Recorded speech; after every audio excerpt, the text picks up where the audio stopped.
ಕಾಂಗ್ರೆಸ್ ಸರ್ಕಾರ ಇಲ್ಲಿವರೆಗೆ ಬಂಜಾರ ಸಮಾಜಕ್ಕೆ ಏನೇನು ಕೊಡುಗೆ ಕೊಟ್ಟಿದೆ ಅನ್ನೋದು ಅವರು ಬಹಿರಂಗವಾಗಿ ಬೇಕಾದ್ರೆ ಚರ್ಚೆ ಬರಲಿ, ನಾನು ಅದಕ್ಕೆ ಸಿದ್ಧದೀನಿ. ನಮ್ಮ ಭಾರತೀಯ ಜನತಾ ಪಕ್ಷದ ಎಲ್ಲ ಕಾರ್ಯಕರ್ತರು ನಾವು ಸಿದ್ಧದೀವಿ. ಅವರು ಏನು ಕೇಳ್ತಾ ಇದ್ದಾರೆ, ಯಾಕೆ ಈ ಸುಳ್ಳನ್ನು ಹೇಳ್ಕೊಂಡು ಕುಂತಿದ್ದಾರೆ ಗೊತ್ತಿಲ್ಲ. ಪಕ್ಷದ ಹೇಳಿ, ಅವರು ಪಕ್ಷದ ಅವರು ಪದಾಧಿಕಾರಿಯಾಗಿ ಅಥವಾ ಪಕ್ಷದ ಜವಾಬ್ದಾರಿ ಅವರಿಗಿದೆ.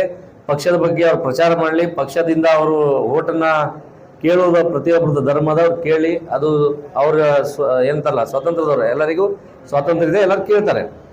ಸೊ ಅದನ್ನು ಬಿಟ್ಟು ನಮ್ಮ ಭಾರತೀಯ ಜನತಾ ಪಕ್ಷದ ಯಾರೂ ಓಟ್ ಹಾಕ್ಬೇಡ್ರಿ, ನಾವು ಪಕ್ಷದಿಂದ ನಾವೆಂತಲ್ಲ ಎಲ್ಲರೂ ನಾವು ಕಾಂಗ್ರೆಸ್ಸಿಗೆ ಸಪೋರ್ಟ್ ಮಾಡ್ತೀವಿ.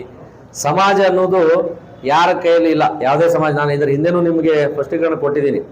ಯಾವುದೇ ಸಮಾಜ ಆಗಿರ್ಬೋದು, ಸಮಾಜ ಅಂದಾಗ ಅವರವರ ಒಂದೇನು ಹಿತಾಸಕ್ತಿ ಇರ್ತದೆ, ಅವರವರು ಕಲ್ಪನೆಗಳು ಇರ್ತಾವೆ, ಅವ್ರವ್ರ ತತ್ವ ಸಿದ್ಧಾಂತಗಳಿಗೆ ಯಾರ್ಯಾರು ಅನ್ಕೊಂಡು ಹೋಗಿರ್ತಾರ, ಆ ಥರ ಅವರು ಇದ್ದಾರೆ.